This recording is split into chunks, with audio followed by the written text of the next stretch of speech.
Our story kicks off in the middle of absolute chaos. A young teenage girl named Red returns to her home, only to be greeted by the deafening, piercing shriek of a blaring smoke alarm. The entire house is a total mess, filled with hazy smoke and the suffocating evidence of neglect. Panic setting in, she desperately calls out for her mother, Scarlett. Red finds her sprawled out, shaking her violently to wake her up. But her mother isn't just passed out from exhaustion. She is completely oblivious to the world around her. Heavily high on whatever potent substances she's been taking to numb her reality. Struggling under the dead weight, Red manages to drag her mother outside into the crisp, fresh air. As Scarlett slowly regains a fraction of her senses, she begins to ramble incoherently. She mutters that she was trapped in a vivid dream, a nightmare where she was endlessly chasing a terrifying wolf. Red looks at her mother in sheer confusion. A wolf? Seriously? Red challenges her mother's delusional story, sharply reminding her of the accepted truth. Didn't you say you lost your arm in an accident? Scarlett simply goes quiet, the fight draining from her as she slumps heavily onto Red's shoulder. It is painfully clear that their relationship is strained to the breaking point. Red is entirely fed up with her mother's erratic, destructive behavior. The constant stress takes a massive toll on the young girl, so much so that she can't even find peace to sleep at home anymore, frequently ending up dozing off at her desk during classes at school. However, the bleak routine of her life is about to shatter permanently. One fateful day, Red comes home and gets the absolute shock of her life. She walks in to find her mother lying cold and unresponsive on the floor. Scarlett is dead from a massive drug overdose. Stunned, heartbroken, and completely unsure of what to do next, Red finally gathers the courage to call the police. When the authorities arrive and secure the scene, they gently ask if Red has any other relatives to take her in. Red's initial instinct is to say no. But when the crushing realization hits her that the only alternative is being thrown into the cold, unpredictable foster care system, she speaks up. She mentions that her grandmother is still alive. The truth is, Red knows absolutely nothing about this woman. She has never met her, never spoken to her, and has never even seen a photograph of her. A sympathetic policewoman advises Red to make the call, suggesting that going to live with her own flesh and blood, no matter how estranged, is far better than living with complete strangers. With deep reluctance, Red dials her grandmother's number and delivers the devastating news that Scarlett has passed away. The grandmother is audibly shocked by the sudden tragedy, but her tone quickly shifts to warm comfort. She practically begs Red to pack her things and come live with her immediately. She paints a picture of a brilliant future, promising the grieving girl a wonderful life filled with privilege and a guaranteed spot in the very best school. She wistfully mentions that Red's mother, Scarlett, had an incredibly great life before she inexplicably packed up and left one day, abandoning a life where she wanted for absolutely nothing. With no other options, Red packs her bags and travels toward her new life. Upon arriving at the designated station, a stoic man is waiting to receive her. He introduces himself as Malcolm, stating that he works directly for her grandmother. As they drive through the winding, isolated roads, Malcolm explains his role, describing himself as her grandmother's dedicated right and left-hand man. When the car finally passes through the towering iron gates of the estate, Red is completely blown away. The sheer size of the opulent mansion and the vast, sprawling land surrounding it is staggering. It is immediately apparent that her mysterious grandmother is unfathomably wealthy. Malcolm glances back at the awestruck girl and tells her that all of this immense property rightfully belongs to her family.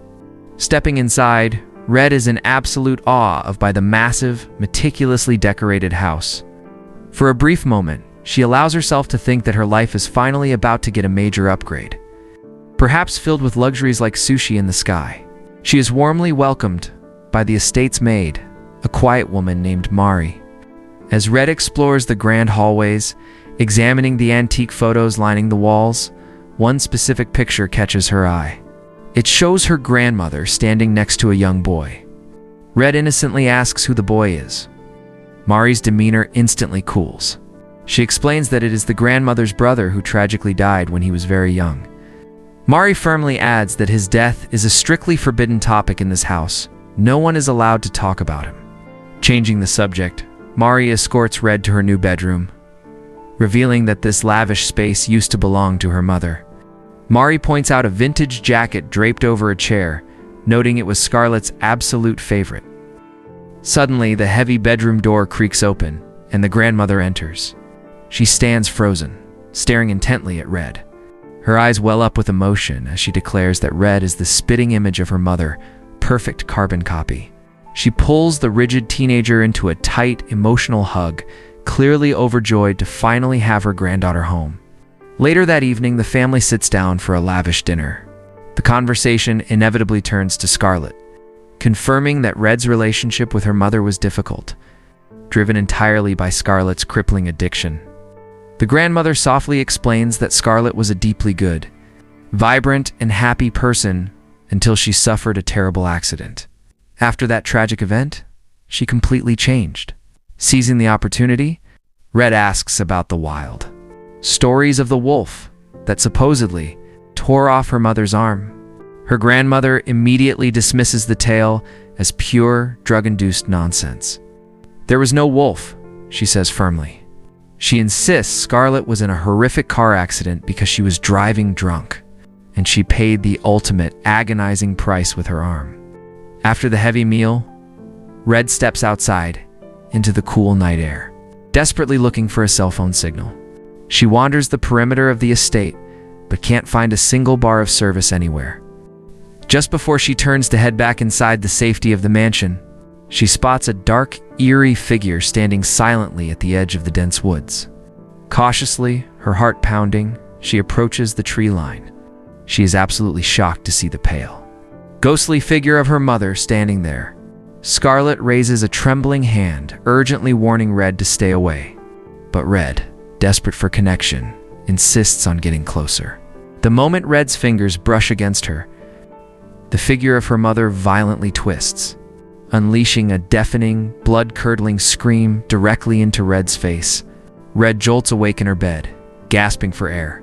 Thankfully, it was just a terrifying nightmare. Still shaken, she walks to the window and peers out into the early morning light. Her eyes widen as she spots Malcolm at the edge of the property. He is heavily dragging a large, suspiciously shaped sack toward the dark woods. Red quickly ducks below the windowsill before he can spot her. When she gathers the courage to look again, Malcolm has vanished into the trees, and only the mysterious sack remains lying ominously on the ground. The next morning, Reed approaches Mari, asking for directions on how to get into the local town. Mari insists on having Malcolm drive her, but Red firmly refuses. She needs space and wants to go alone. Mari, trying to be helpful, mentions that there is an old, rusty bicycle hidden up in the attic that used to belong to Scarlett. Red ventures into the dusty attic, retrieves her mother's old bike, and sets off to explore her new surroundings. As she pedals down the lonely, winding dirt roads enveloped by towering trees, a chilling sound echoes through the air, the distinct, mournful howling of wolves.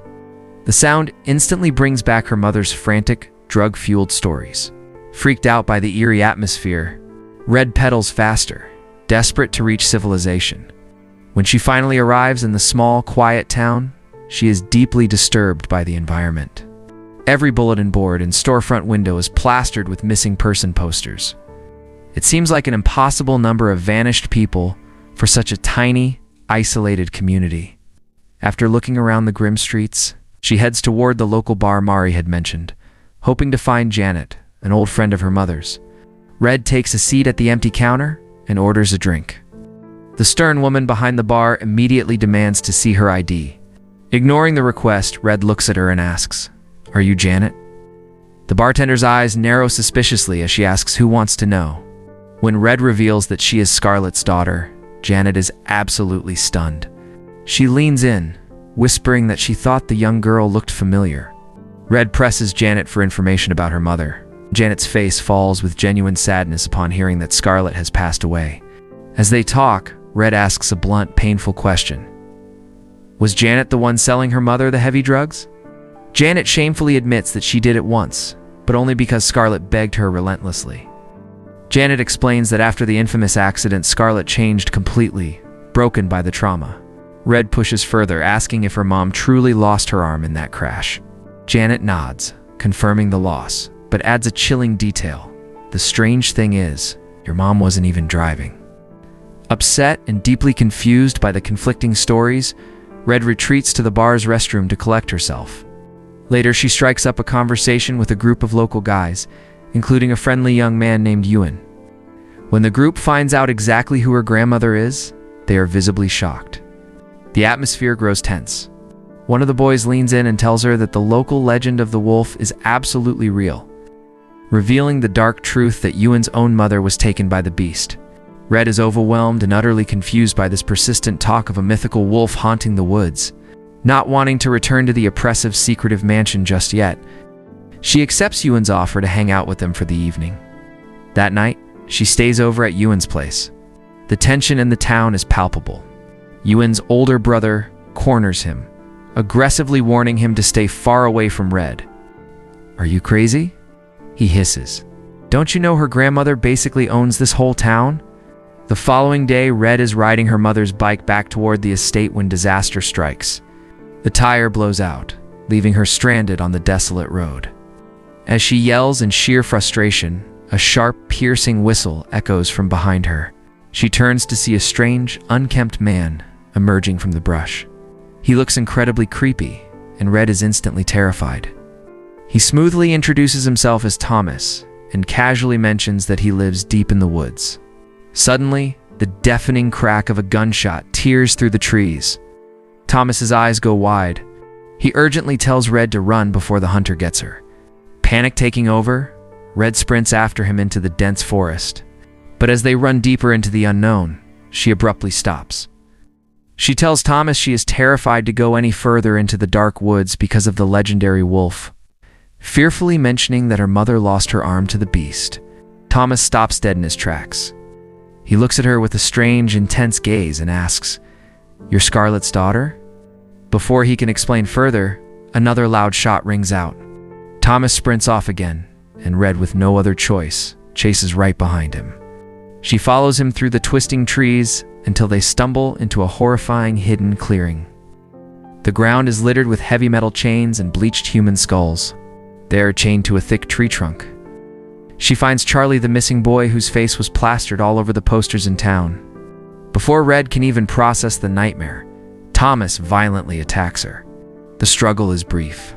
When she finally regains consciousness, her vision blurs as she sees Thomas standing over her, ready to finish her off. Summoning every ounce of her survival instinct, she manages to slip from his grasp and escapes into the brush. She runs blindly through the woods, her heart pounding, until she violently crashes right into Malcolm. She lets out a blood-curdling scream before her vision fades to black, passing out once again. Red wakes up in a daze, finding herself back in her lavish bedroom at her grandmother's estate. But when she tries the handle, the door is locked from the outside. She is a prisoner. Mari calmly enters the room, carrying a tray of mysterious medicine. Red furiously demands to know what is going on, screaming that she saw the missing boy chained up in the woods. Mari completely ignores her desperate pleas, coldly insisting that she take her medication. Enraged and fighting for her life, Red tries to push past her to get to her grandmother. But Malcolm steps out of the shadows.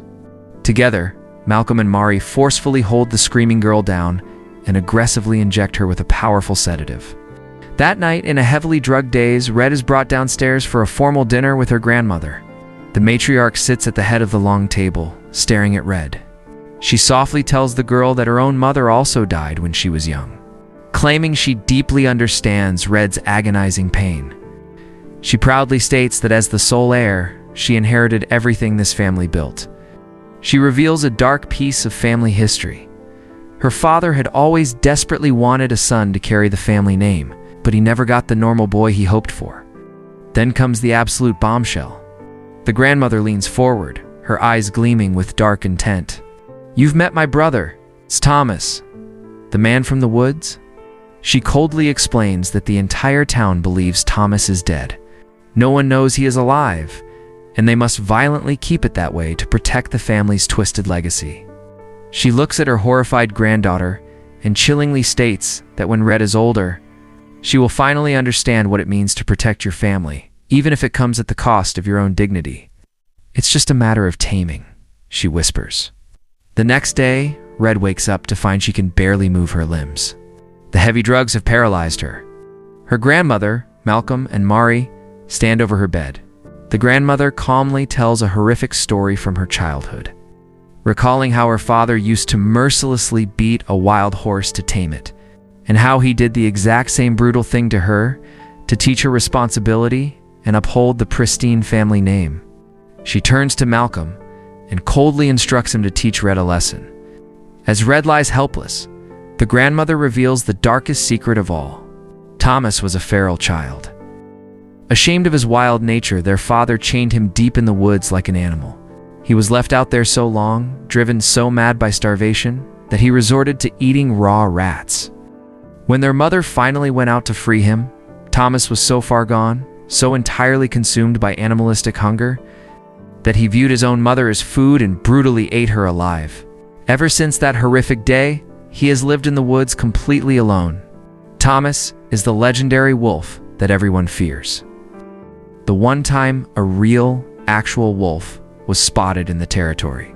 Thomas slaughtered it with his bare hands, permanently reinforcing the town's terrified belief that a mythical beast lived in the woods. Tears streaming down her face, Red asks her grandmother why she allows a monster to murder innocent people. Her grandmother's face turns to stone. "If you still don't understand, then we'll have to extend your taming period."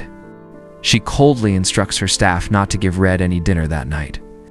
After the matriarch leaves, Mari leans in and cruelly whispers to Red, stating she hopes Thomas eats Red's arm, just like he did to her mother. Red breaks down, sobbing uncontrollably, realizing she is hopelessly trapped within this deeply twisted, psychotic family. To secure their control, the grandmother even brings in a corrupt doctor to falsely document that Red is mentally ill and a dangerous addict. Just like her mother, the horrifying truth dawns on Red. They had been intentionally giving her mother those heavy drugs all along to keep her subdued and compliant. And now they are doing the exact same thing to her. Red is a starving prisoner in a gilded cage. Finally, her grandmother takes twisted pity on her and offers her food, but only after forcing her to swallow the heavy sedative medicine that keeps her submissive. But Red is a survivor. She formulates a desperate plan.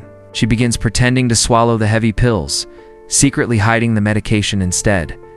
Her mind clears, and her strength slowly returns. One day, she asks Mari the ultimate question. Did Thomas really eat her mother's arm? Mari smirks and says yes. She explains that Scarlet was incredibly stubborn, just like Red, and flatly refused to submit to the family's twisted rules.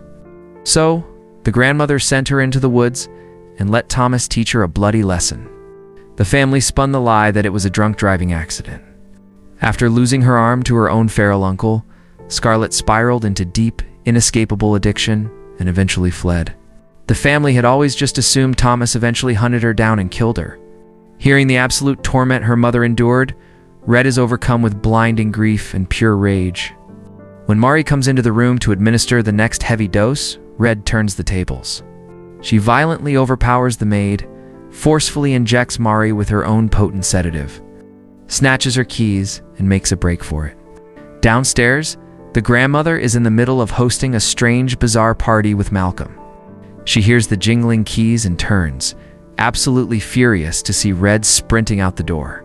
Red flees blindly into the dark, imposing woods, utterly terrified of crossing paths with the feral Thomas. Malcolm gives chase, raising his rifle and firing a loud warning shot into the air, a deliberate signal to call Thomas to the hunt.